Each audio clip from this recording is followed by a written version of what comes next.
حاجة بسطتني فقرة القبعات والتمثيل وكده. مش ان هي just for fun يعني، بس اللي هو فعلا احنا حطينا يعني نفسنا مكان شخصيات كتير من وجهات نظر كتير مختلفة. فيعني هو بجد يعني لو انت في مكان الشخص نفسه فاكيد رد فعله هيختلف.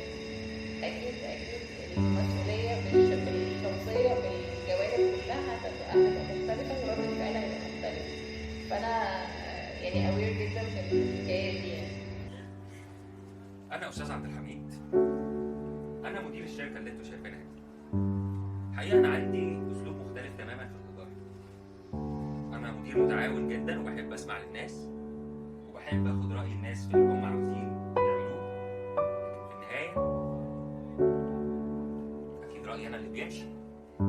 اكيد لانه انا القائد، المفروض ان انا اللي ابقى كل حاجة، انا اللي بحط نقط على الحروف، لان انا اللي هتحمل مسؤوليتها في الاخر. انا بخاف على ايه؟ ايه ده؟ الحاجة دي مش منظمة ليه؟ انا عايز لا، الحاجة اتحركت من مكانها، ازاي تتحرك من مكانها؟ لازم كل حاجة تبقى في مكانها، كل حاجة لازم تبقى تحت السيطرة، لازم تبقى كنترول. كنت بغسل الطبقين على ما اذاكر للولد مش راضي. انا كان لي يوم الهم ده، ما انا كنت قاعده جنبهم زي الفل وبروح شغل وبرجع وبلاقي اكل جاهز. انا كان لي يوم الهم ده.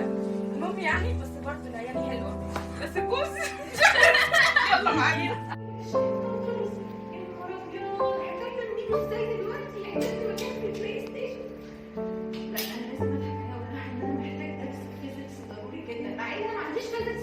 بس هيبقى عندي معاك فلوس؟ لا معيش فلوس. وبعدين انا في اختي سايبها هناك كده على الرصيف وبرضه ما قلتلهاش خالص من امبارح. ايه ده حرام. طب بص فلوس، انا خلي الفلوس دي معاك وهسيب لك رقم تليفوني في اي وقت احتجت اي حاجه. بس انا معيش تليفون. خلي كلميني. انا شغاله جماعه في الشركه. المديره دي كدابه، المديره دي بتشغل الرجاله كلهم، اقسم بالله بتاخد من مرتباتنا وتروح تديهم. هي اصلا مش متجوزه، عشان كده عندها عقد.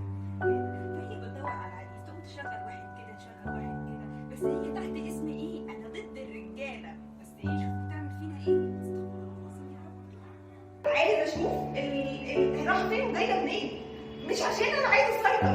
انا بحس بامان لما اكون عارف اول الحاجه فين واخرها منين. هي بتاخدها ان انا بثبتها، انا مش بثبتها خالص.